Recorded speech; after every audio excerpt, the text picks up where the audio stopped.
Bila kebijakan kenaikan PPN besok Januari tetap dijalankan, kondisi kita juga bisa semakin memburuk. Dan tentunya ini bukan yang diinginkan oleh Pak Prabowo. Maksud dia mau menerima efek buruknya saja? Hello, welcome to Faktanya.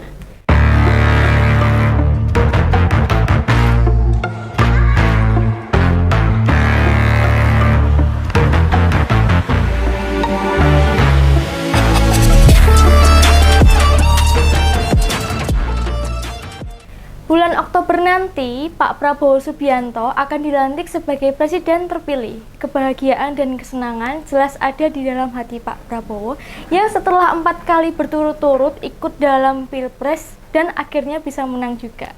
Berdasarkan sumber yang Fanya baca, Pak Prabowo ini sudah ikut Pilpres semenjak tahun 2009 atau sekitar 15 tahun yang lalu dan baru mendapatkan hasil yang memuaskan. Tetapi ada yang membuat ketar-ketir dan khawatirnya. Fanya juga terus terang ikut merinding juga, deg-degan. Soalnya Pak Prabowo begitu dilantik, langsung mendapatkan setumpuk warisan yang berisiko membuatnya tidak nyenyak boboknya. Wah, wis hidupnya sendiri, mosok masih mendapatkan warisan yang tidak menyenangkan. Kalau kita sebagai masyarakat biasa, namanya warisan kan bisa berupa harta benda atau benda berharga atau harta yang nggak bergerak. Yoni apa sih paling butuhnya utang lekyu, apa mbak jiem. Tetapi warisan yang diberikan kepada Pak Prabowo ini adalah warisan berupa hutang atau beban pembangunan dan demokrasi yang karut marut. Waduh, coba bayangkan kalau kita ditinggali warisan hutang, pasti ngeblak. Jadi gini, Fanya sebutkan aja ya. Berdasarkan catatan Kementerian Keuangan, total utang jatuh tempo di Indonesia pada 5 tahun mendatang yaitu mencapai 3.748,24 triliun. Tahun pertama menjabat nanti, Pak Prabowo harus membayar utang yang jatuh tempo pada tahun depan atau 2025 sebesar 800,33 triliun. Padahal beliau juga mesti meneruskan program IKN yang sampai kini belum ada investor dari luar negeri yang berinvestasi di sana. Ditambah, dia mesti menyediakan 71 triliun untuk mensukseskan program unggulannya, yaitu makan bergizi gratis. Oh alah pantes, dari semula anggaran untuk anak makan bergizi 15.000 per orang dipangkas menjadi separohnya, yaitu jadi Rp7.500. Waduh, untuk ukuran sekarang, makanan bergizi seharga itu dapat apa? Nek lauk tok masih mending, tapi kalau sama nasi dan kompletannya, pasti bikin pusing tuh yang menyediakan. Balik lagi ke soal hutang negara yang pasti nilai utang era Jokowi lebih besar dibandingkan presiden-presiden sebelumnya. Artinya, makin tambah tahun, warisan hutang Indonesia juga makin membengkak, koyo gajah abuh. Padahal, tinggalan yaitu Pak SBY, meninggalkan hutang kepada Bapak Jokowi hanya sebesar 2.608 triliun. Hutang segitu besarnya menjadi tanggung jawab Pak Prabowo, ya resiko sebagai presiden terpilih. Nah, ini yang buat Fanya ikut merinding juga dengan tagihan yang datang tiap tahunnya. Pak Prabowo kan otomatis gak mau sendirian pusing. Efeknya ya bakal ke kita-kita juga gak sih? Jadi secara perlahan namun pasti beberapa kebijakan sudah dijalankan, apalagi kalau bukan narik dari duit rakyat. Misalnya, April tahun lalu, Pak Jokowi sudah menaikkan yang namanya pajak pertambahan nilai atau PPN.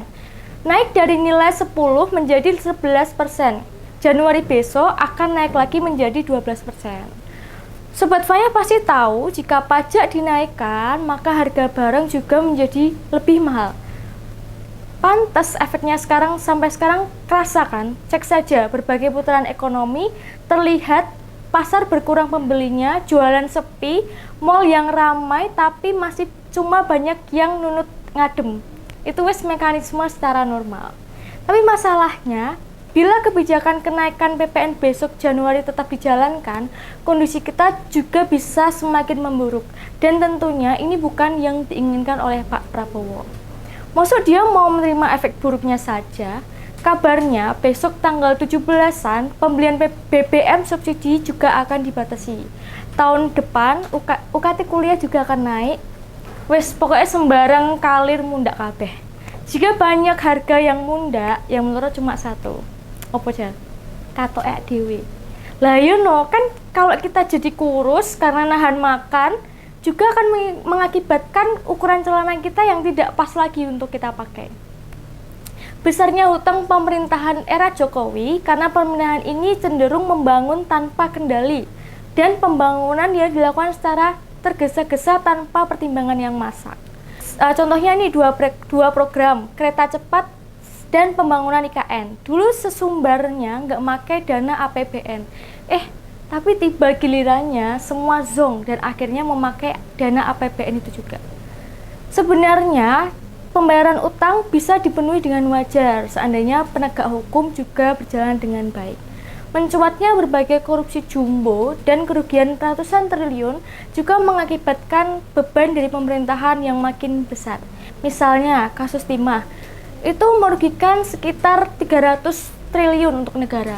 Dan juga kasus BLBI dengan 130 triliun, penyerobatan lahan Duta Palma mencapai 78 triliun, kasus Asabri 22 triliun, dan masih banyak lagi. Penyebabnya karena kas negara yang jebol dan efisiensi yang tidak dilakukan. Delalah lagi program-program kampanye Pak Prabowo lagi-lagi bakal banyak menyedot duit dari APBN yang sangat besar. Ingat gak?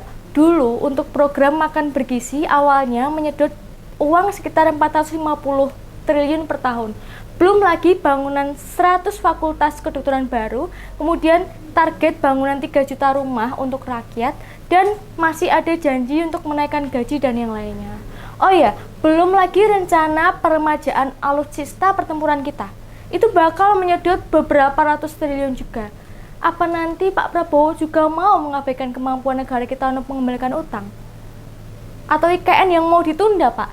Jika beneran Pak Prabowo mikir rakyat, harusnya semua rencana harus dievaluasi ya, Pak. Pikiran juga anak cucu Bapak yang mesti menanggung beban yang makin besar. Pembangunan infrastruktur jalan tol, waduk, bendungan, perbatasan, itu tidak masalah. Subsidi BBM, listrik, dan bansos yang tetap jalan bagi Fanya itu harus. Rakyat Indonesia masih banyak yang belum sejahtera, Pak.